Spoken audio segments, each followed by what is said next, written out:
wabarakatuh. Waalaikumsalam warahmatullahi wabarakatuh. Okay, how are you today? I'm good, sir. Fine, sir. Oke, kita sudah berapa minggu kita masuk? 2 minggu ya? Kira-kira 2 minggu ya. Yang minggu kemarin, minggu kemarin ada tugas. Oke, baik, hari ini kita akan lanjut ke materi analytical study. Berarti kita sekarang di pertemuan ke berapa? 11, sir. Pertemuan ke-11 ya. Kita akan bahas analytical study. Namun sebelum itu kita akan ulang sedikit tentang case study. Jadi kita sudah masuk ke kualitatif ya. Kemarin kita sudah belajar kuantitatif, ada deskriptif, korelasional, kausal komparatif, kemudian ada eksperimental. Jadi eksperimental kemarin ada 3, ada pre-eksperimental, ada quasi eksperimental, kemudian ada true eksperimental. Oke, baik. Kira-kira ada pertanyaan sebelum kita lanjut?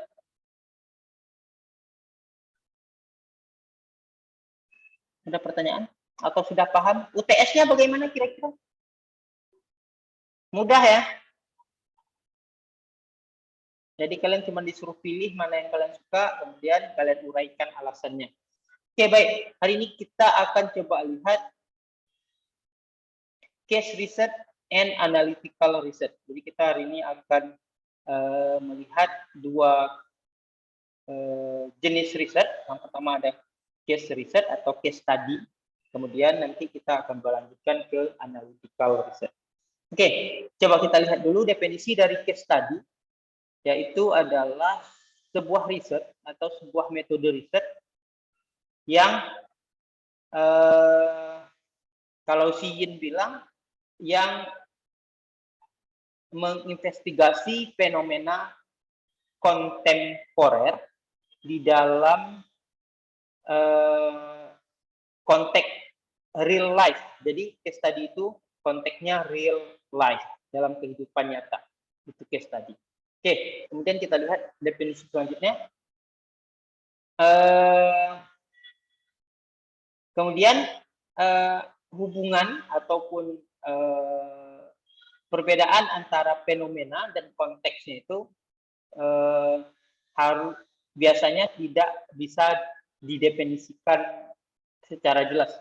Jadi antara fenomena yang terjadi dan konteksnya itu kadang-kadang kita susah untuk mengidentifikasinya. Oke, coba kita lihat pengertian selanjutnya. Case study focus on understanding the dynamic present within a single setting. Jadi inti dari case study itu adalah single setting. Jadi case study bisa berarti nanti studi kasus dan kasusnya itu khusus. Jadi seperti kemarin pernah saya singgung, case study itu kalau misalnya kalian mengambil case study boleh saja partisipannya itu hanya 1 orang. Atau boleh juga 1 kasus gitu. Jadi hanya 1 kasus yang terjadi di situ, di tempat lain tidak terjadi. Berarti itu bisa kita sebut dia dengan case study.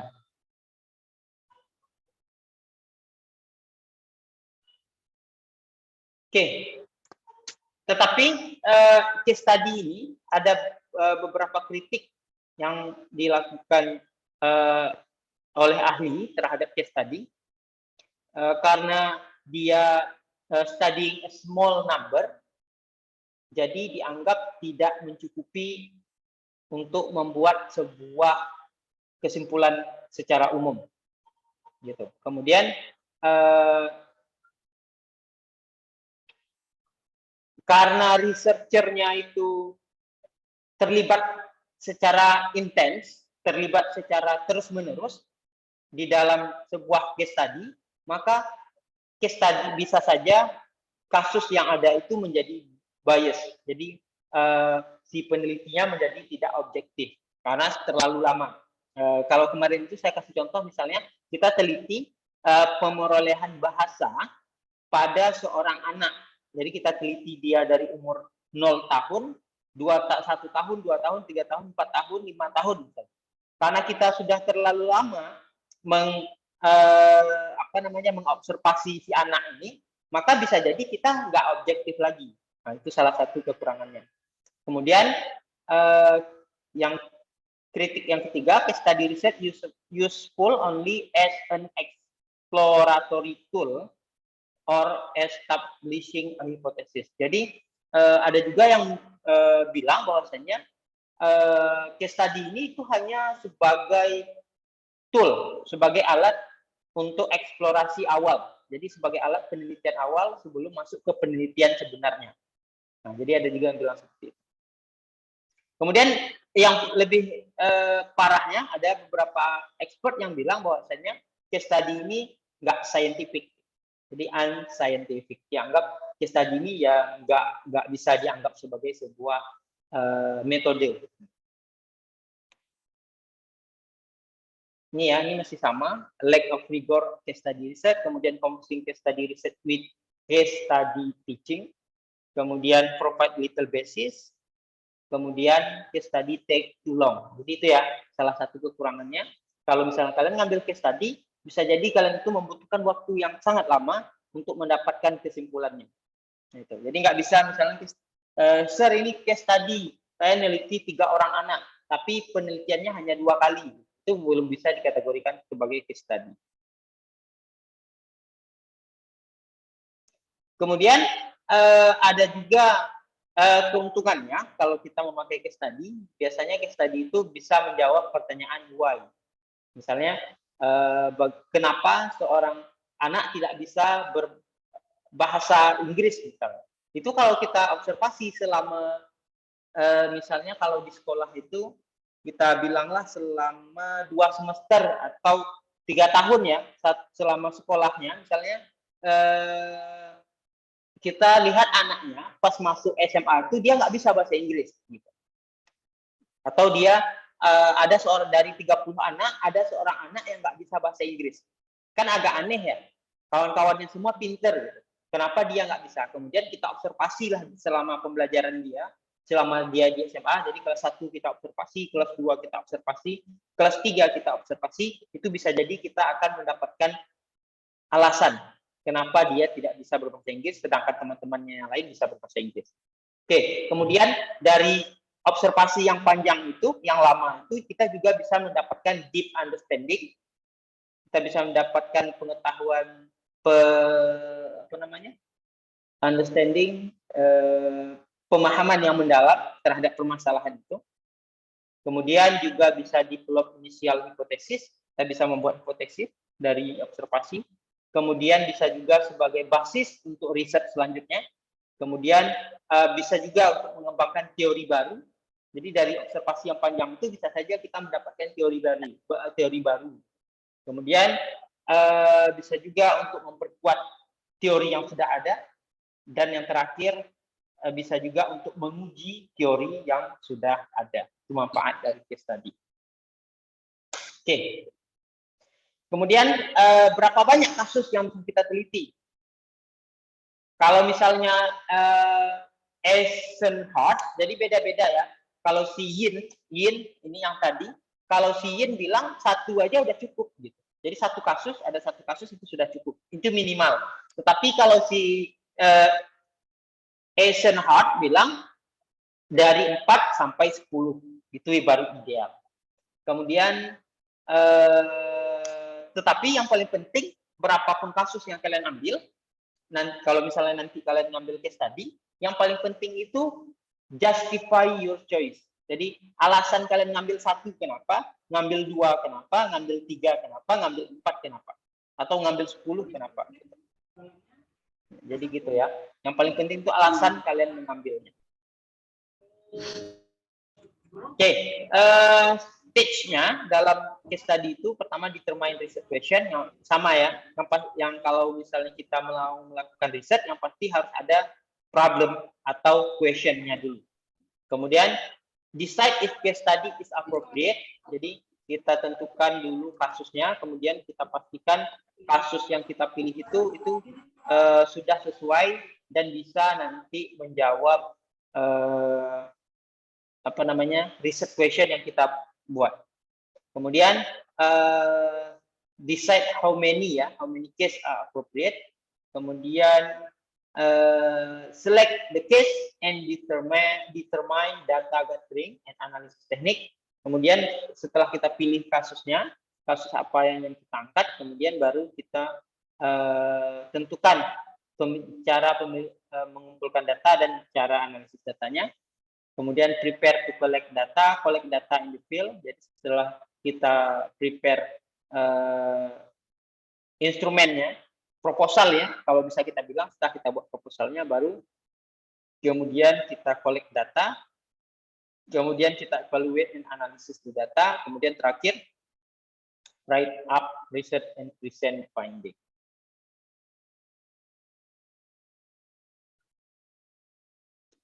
Oke.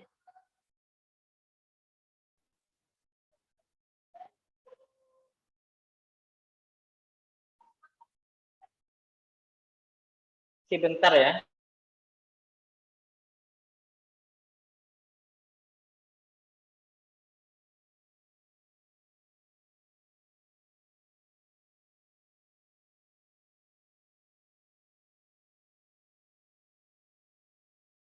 Oke, baik. Kemudian untuk data collection dan analisisnya masih sama dengan penelitian-penelitian yang sudah saya jelaskan sebelumnya. Bisa menggunakan interview, bisa menggunakan survei, bisa menggunakan kuesioner, bisa menggunakan observasi.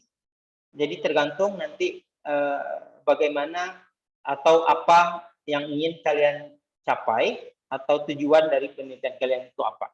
Apakah nanti boleh pakai observasi ya dan interview, atau observasi dan kuesioner, atau observasi dan survei, boleh dipakai. Okay, if survey method is chosen, paper or internet, postal or facilitated in person, itu ya kalau misalnya survei boleh pakai paper, boleh juga pakai survei by internet. Kemudian jika interview, tentukan apakah grup atau individual. Kemudian decide how to capture data, written note boleh audio, boleh video. Jadi kalau misalnya observasi boleh pakai audio, boleh video ya. Kemudian decide transcription and language issue. Jadi tentukan kalau misalnya video ya, berarti ada transkripsinya dan ada language issue itu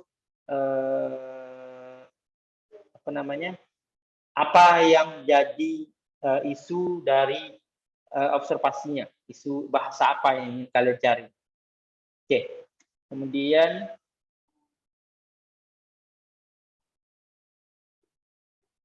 ini untuk analisis datanya, decide how to code the data. Apakah misalnya observasi ya, observasi kemudian misalnya kalau kita mencari itu yang tadi contoh saya bilang, misalnya mencari bagaimana anak-anak memperoleh bahasa Inggris misalnya, bagaimana mereka bisa belajar bahasa Inggris. Berarti nanti yang kita code datanya adalah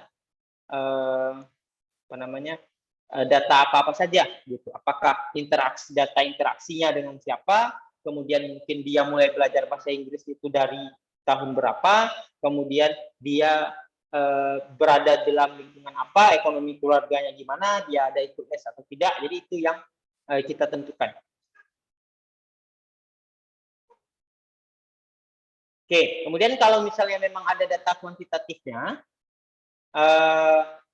tentukan statistical tool yang mana digunakan. Tapi kalau case tadi itu bisa dia kualitatif ya, lebih cenderungnya kualitatif. Tapi kalau misalnya memang mau digabung dengan kuantitatif juga nggak masalah. Oke, bisa juga kalau misalnya kualitatif mungkin mau pakai software. Kalau linguistik itu ada software apa ya namanya? Corpus linguistik. Nanti coba dilihat-lihat. Kalau misalnya pakai software ada namanya corpus linguistik, mungkin pakai itu. Kemudian decide how to analyze the data and integrate theory. Jadi kalau case tadi kualitatif ya, kualitatif itu kita pasti akan berangkat dari sebuah teori. Jadi harus ada dulu teorinya, baru kemudian kita melakukan penelitian. Kalau dia kuantitatif seperti eksperimen, itu teorinya nggak perlu terlalu banyak. Jadi kita sudah punya masalah, langsung bisa kita teliti dengan melakukan eksperimen. Tapi kalau dia case study, permasalahannya itu diselesaikan dengan merujuk ke ke teori. Setelah kita lihat case-nya, ada nggak case itu berhubungan dengan teori. Jadi kita butuh teori.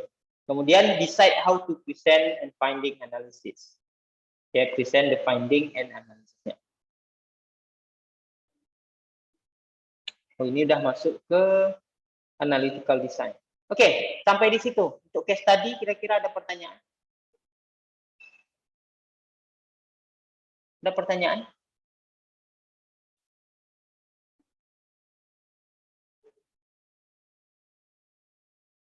Halo.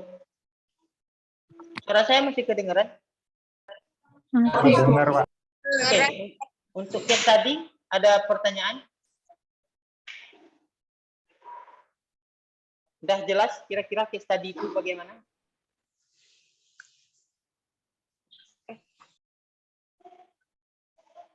Halo. Halo guys. Case study gimana? Udah jelas? Pak, Ya? kalau untuk cara penelitiannya itu sama ya, Pak? Sama kayak yang kemarin-kemarin, cara menganalisanya. Misalnya tentukan case study dari suatu jurnal tersebut gitu. Oke, bentar ya.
Oke, coba diulang, Matthew, pertanyaannya tadi gimana?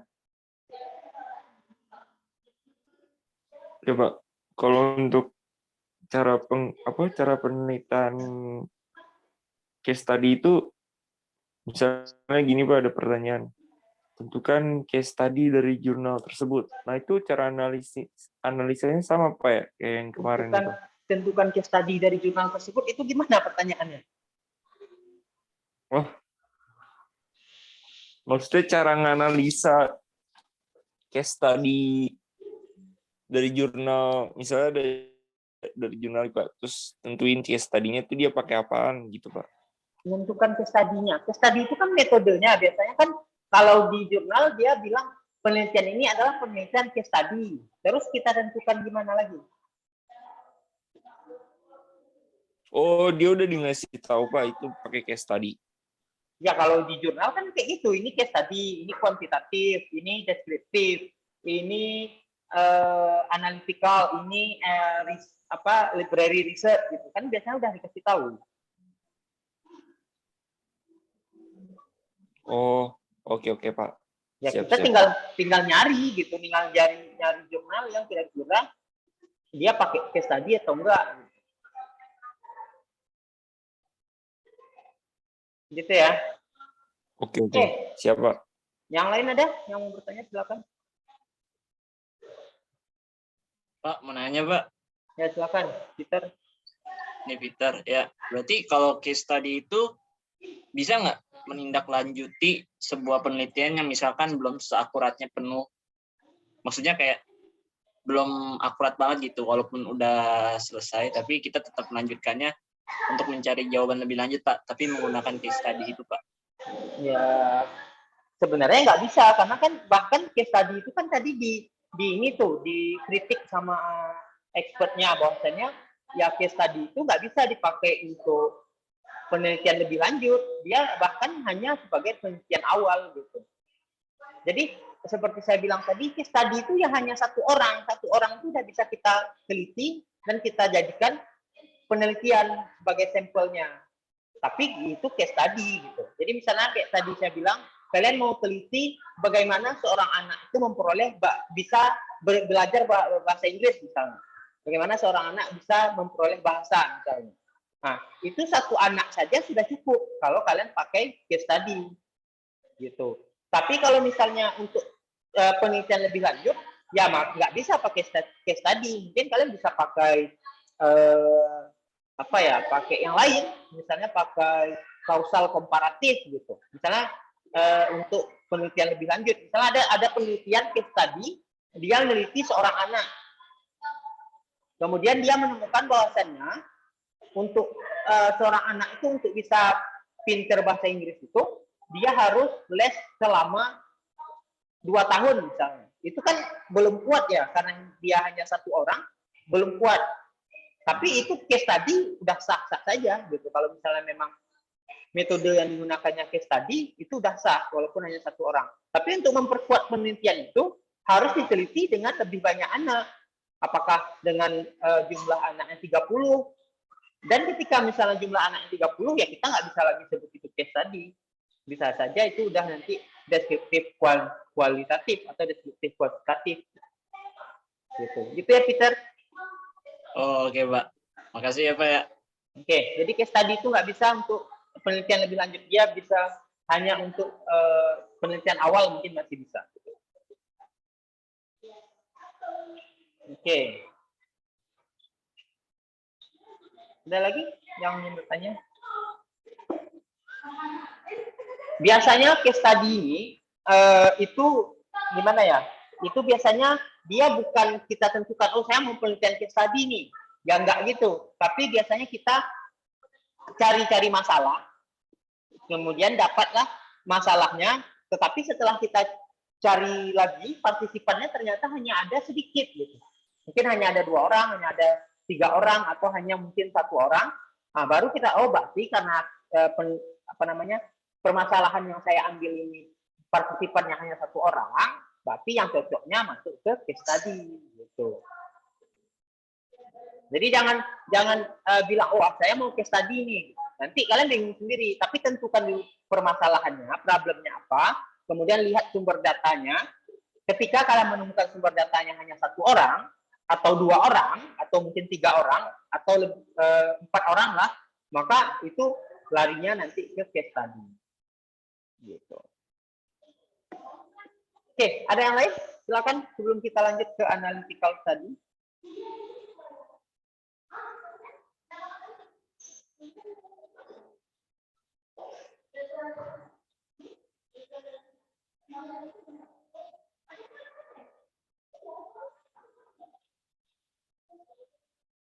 Ada? Sudah ngerti ya case study itu bagaimana? Oke, kita lanjut ke analytical study.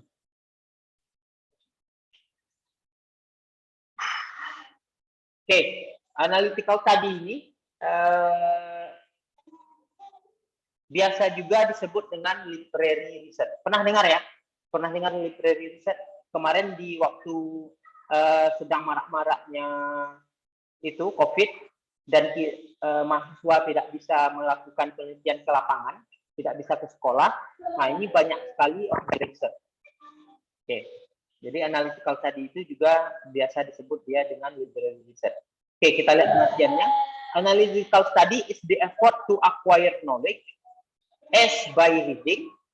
Jadi dengan membaca, observasi, dan penelitian. Jadi analytical study itu bisa diperoleh dengan hanya membaca, dengan mengobservasi, dan dengan melakukan penelitian. Kemudian a research design with emphasis on secondary data. Jadi dia fokusnya ke data yang secondary, data kedua ya, bukan data utama. Jadi dia biasanya fokus ke data-data yang sudah ada. Misalnya misalnya video atau teori-teori yang sudah ada.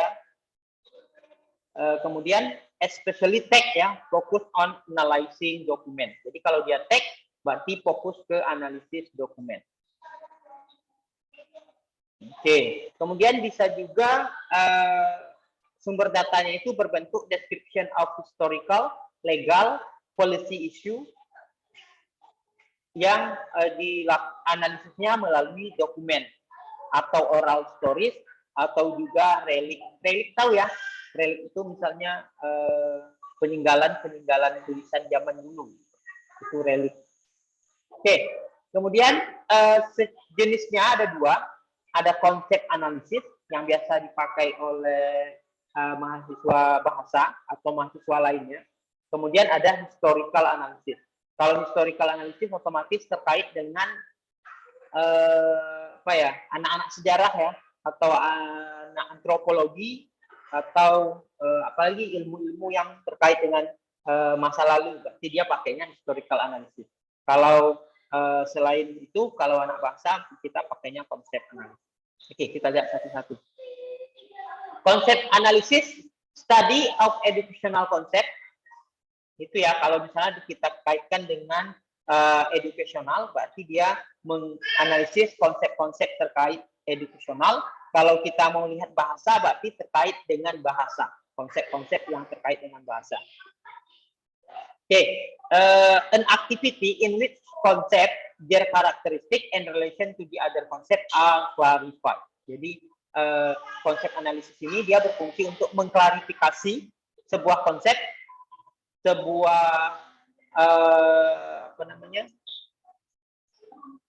hubungan antar dua konsep misalnya, dan atau juga karakteristik dari konsep-konsep yang ada dalam khususnya kalau misalnya kita kaitkan dengan pembelajaran, berarti dengan pembelajaran. Kalau kita kaitkan dengan bahasa, berarti dalam bahasa.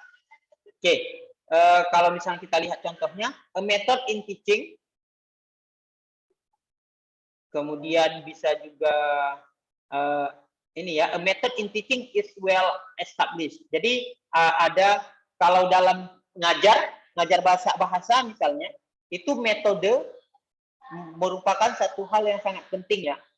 Metode apa aja, misalnya CTL, conceptual teaching learning, kemudian apalagi udah belajar TOEFL kan, apalagi kalau dalam pengajaran bahasa Inggris metode yang ada grammar translation method misalnya, atau kalau yang terbaru apa misalnya, ada metode terbaru untuk ngajar bahasa Inggris.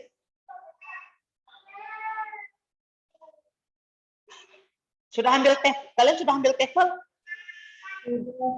Sudah. Metode apa?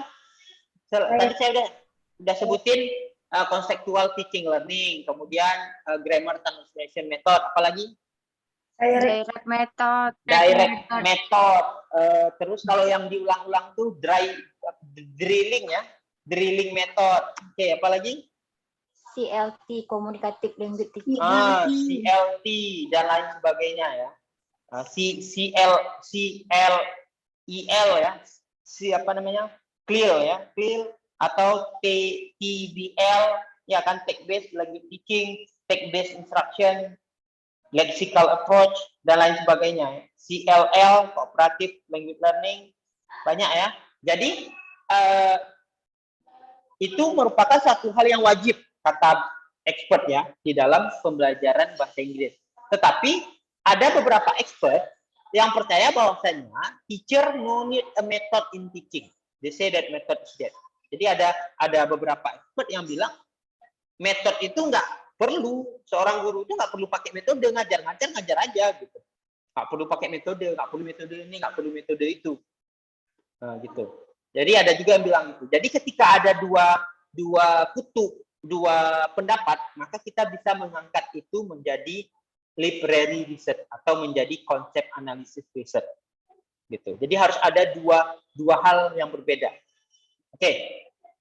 Atau contoh lain misalnya, ada yang bilang mungkin cooperative learning itu adalah metode yang bagus. Gitu. Tetapi ada juga yang bilang bahwasanya cooperative learning itu memiliki kekurangan-kekurangan. Nah, itu bisa juga kalian angkat menjadi konsep analisis. Jadi kita bandingkan dua konsep yang saling bertentangan. Nanti setelah kita bandingkan, kita tariklah sebuah kesimpulan dari tulisan-tulisan yang ada. Jadi kita cari tuh expert yang bilang cooperative learning bagus, kita cari expert yang bilang cooperative learning itu tidak bagus, kemudian kita kita ambil kata-katanya, kemudian kita berikan pendapat kita, baru terakhir kita tarik kesimpulannya. Okay, the researcher need at least 2 different points of view on concept such as agree or disagree, advantage or disadvantage, positif or negatif, dan lain sebagainya. Jadi intinya harus ada pertentangannya. Jadi kalau misalnya nggak ada pertentangan, berarti nggak ada masalah, nggak usah diteliti. Gitu. Jadi harus dicari pertentangan. Apakah positif, negatif, keuntungan, kerugian boleh, setuju, tidak setuju boleh, atau lainnya. Intinya harus ada pertentangan. Okay. You cannot do a concept analysis on something that there is no different point. Jadi kalau misalnya nggak ada perbedaan, ya nggak usah pakai konsep analisis. Gitu. Ngapain? Gitu. Jadi misalnya semua orang bilang bahwasanya bahasa Inggris itu adalah bahasa yang kalau bahasa Inggris misalnya, bahasa Inggris itu adalah bahasa akademik misalnya. Bahasa akademik yang dipakai sekarang. Kan itu nggak ada pertentangan. Semua orang setuju. Gitu. Jadi kalau nggak ada yang menentang, ya jangan. Tapi kalau misalnya ada expert yang menentang, maka bisa saja itu dijadikan sebagai konsep analisis. Okay, you can integrate in theoretical analysis with empirical observation. Jadi bisa saja, misalnya ada sebuah teori, kemudian kalian kalian cari yang tidak setujunya dengan cara observasi boleh. Kemudian boleh konsep versus konsep atau konsep versus data. Gitu.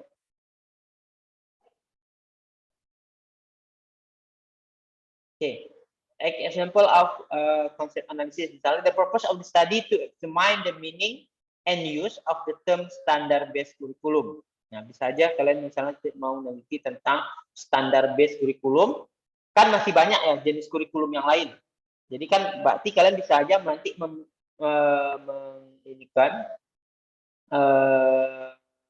membandingkan antara standard-based curriculum dengan merdeka kurikulum misalnya yang sekarang ya. Kalau misalnya kalian mau mengangkat tentang kurikulum, gitu. Jadi bisa kalian bandingkan. Gitu. Kemudian contoh lainnya misalnya ini tentang the varied meaning, interpretation, and use of important curricular concept. Oke. Kalau misalnya ada kalian mau meneliti masih tentang kurikulum, tetapi dari segi meaningnya, contohnya atau interpretasi dan kegunaannya dari beberapa ahli yang berbeda, misalnya si ini bilangnya lain, yang satu lagi bilangnya lain, expert lain bilangnya lain lagi, itu bisa kalian jadikan dia sebagai konsep analisis. Intinya harus ada pertentangan di situ, harus ada perbedaan. Gitu. Oke, kemudian untuk historical analysis on text, especially historical text. Jadi lebih ke teks-teks sejarah ya, misalnya surat-surat masa lalu, atau misalnya peraturan-peraturan zaman Belanda dulu, kemudian mau dikaji, maka itu nanti namanya historical analysis. Oke, si Buckley define historical analysis is critical analysis of all text, time series analysis, comparative method across time, period, and space, counterfactual analysis, and examination of outlier. Jadi ini terkait dengan sejarah ya, sejarah yang sudah terjadi. Jadi time series analysis itu berarti kejadian yang terjadi pada waktu di masa lalu yang banyak yang terjadinya berulang-ulang.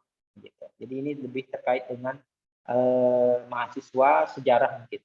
Historical analysis is systemic collection and criticism of document that describe past event of relevance to education. Kalau misalnya memang juga mau dikaitkan dengan edukasi, dengan pendidikan, mungkin bisa saja kalian nanti tentang kurikulum masa lalu ya. Mungkin kalian punya ada yang mendapatkan misalnya zaman Belanda dulu kurikulum bahasa Inggris itu bagaimana. Kemudian bisa saja kalian bandingkan dengan kurikulum sekarang bagaimana di bahasa Inggrisnya. Kalau misalnya ada gitu.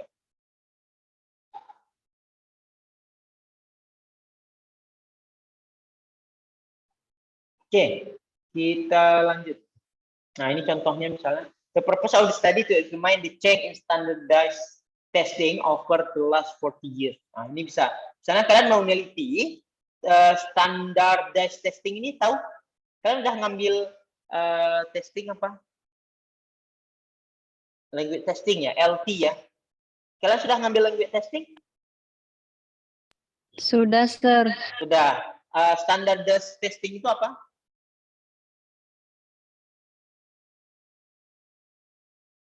Apa pengertian standardized testing?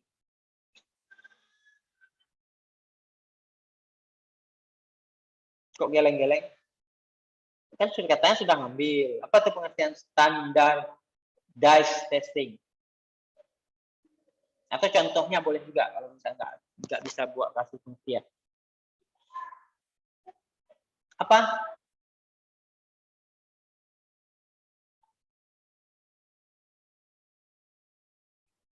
Apa?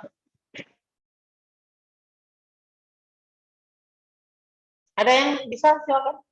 Masa dari kalian berapa nih? 70 orang nggak ada yang tahu? Ayo, apa arti standardized testing? Oh, 54 ya yang masuk. Oke, apa artinya? Halo, kemana? Makan sore? Jogging? Ada yang sambil jogging kuliahnya? Apa arti standardized testing?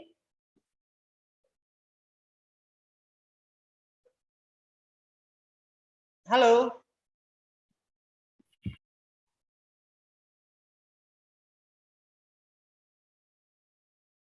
Apa artinya? Ini gimana kalian nih? Tadi ada katanya ada yang sudah ngambil. Yang sudah ngambil kira-kira apa arti standardized testing? Perlu dipanggil satu-satu? Saya juga belum, Pak. Ini pas ditanya kan semuanya bilang, Pak, saya belum ngambil, Pak, saya belum ngambil, Pak. Tadi jawab ada, udah.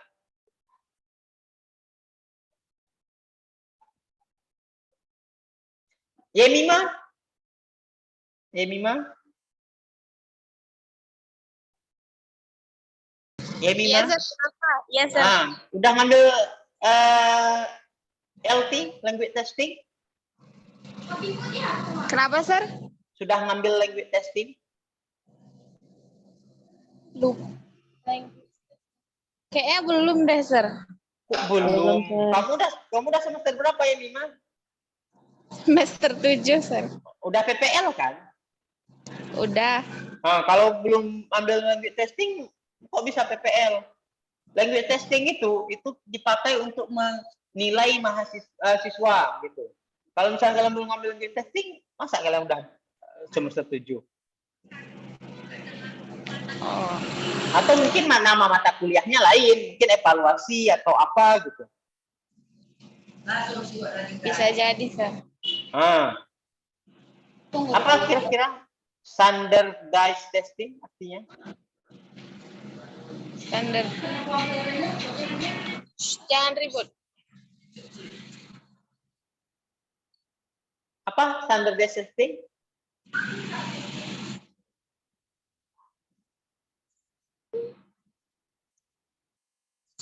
Pembakuan, Sir, bukan? Iya, betul. Tes yang sudah baku. Oke, contohnya? Seperti tes TOEFL itu bukan? Atau Apa? IELTS? Betul. Tes ITP, tes TOEFL, IELTS itu berarti dia udah standardized testing. Jadi testing yang sudah terstandarisasi, yang sudah dianggap baku gitu. Oke ya, jadi kalau misalnya kalian mau meneliti misalnya perkembangan tes atau kalian bandingkan tes TOEFL sekarang dengan tes TOEFL 40 tahun yang lalu, itu bagaimana bentuknya, itu berarti dia nanti masuknya ke historical analysis. gitu.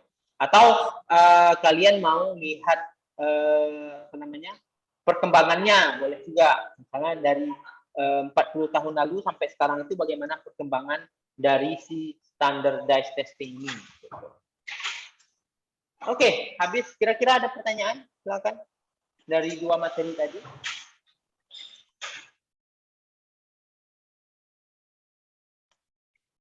Ada pertanyaan? Silakan.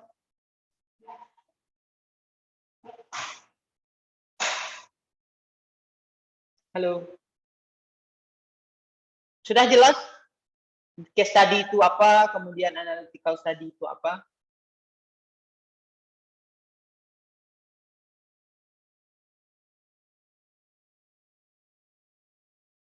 Oke, kalau nggak ada yang bertanya, saya yang nanya. Kalau misalnya kalian analisis novel, itu masuknya kemana?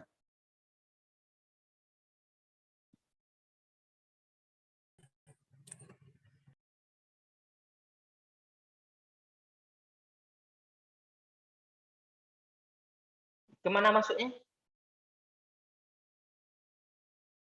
Kalau misalnya kalian mau analisis novel nih, berarti apa metode yang kalian pakai?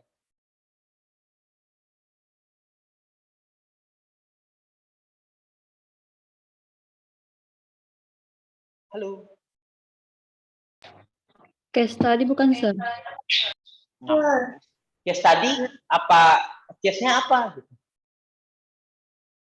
Memang kalau analisis novel ada kasusnya.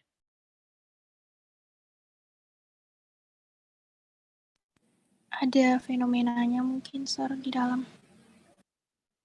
Ya, nggak bisa itu kita masukkan case study. Masuknya kemana kira-kira? Analytical study, sir. Analytical study atau content analysis. Boleh ya. Jadi content analysis atau analytical study boleh. Sama aja, cuman beda penyebutan. Jadi kalau misalnya kalian analisis novel, jangan bilang ini penelitiannya jenisnya adalah deskriptif kualitatif. Penelitian sekolah deskriptif kualitatif. Apalagi penelitiannya video deskriptif kualitatif. Nah, kayak gitu saya lihat ke proposal kalian. Yang unsam ya, yang kakak rating kalian kemarin, semuanya deskriptif kualitatif. Padahal ada analytical content, ada analytical study. Gitu. Jadi nanti ketika kalian tulis proposal, semester depan ya, yang unsam, kalau yang kampus lain saya nggak tahu, jangan semuanya kualitatif. Jadi sesuaikan dengan jenis penelitian kalian, sesuaikan dengan tujuan penelitiannya. Oke, gitu ya. Jadi kalau analisis novel, ya otomatis itu bukan kualitatif. Walaupun mungkin nanti pendekatannya pakainya kualitatif, pendekatan kualitatif. Karena kan saya bilang kemarin kualitatif itu masih payung besarnya. Jadi ada kualitatif, ada kuantitatif. Tapi nanti di kualitatif itu ada pembagiannya lagi, di kuantitatif itu ada pembagiannya lagi. Gitu. Oke, ada pertanyaan silakan.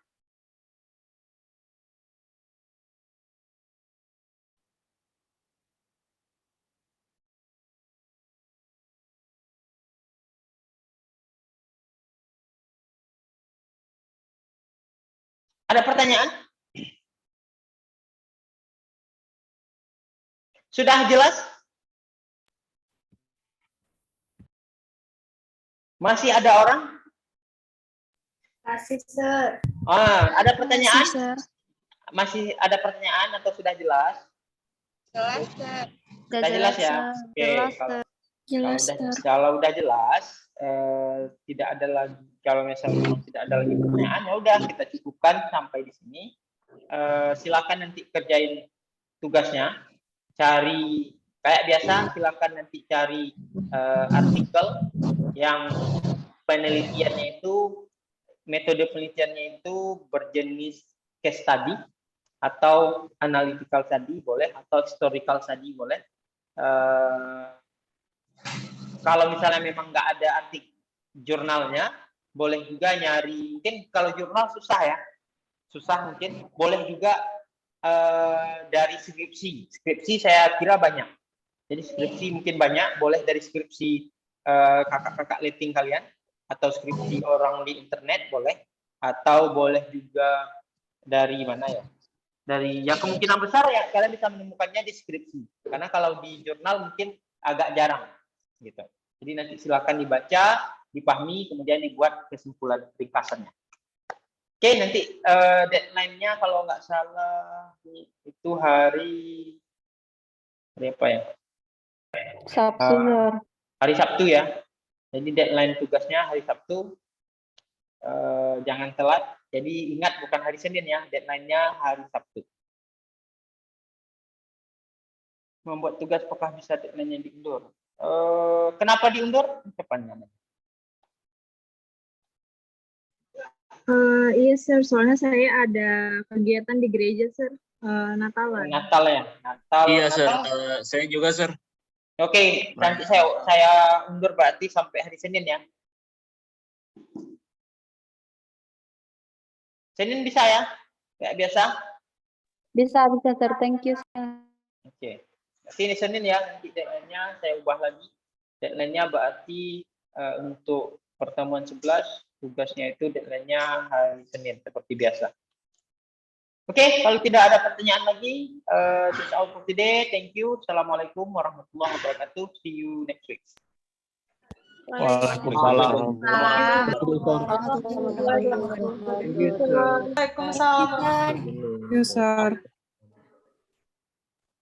Ah,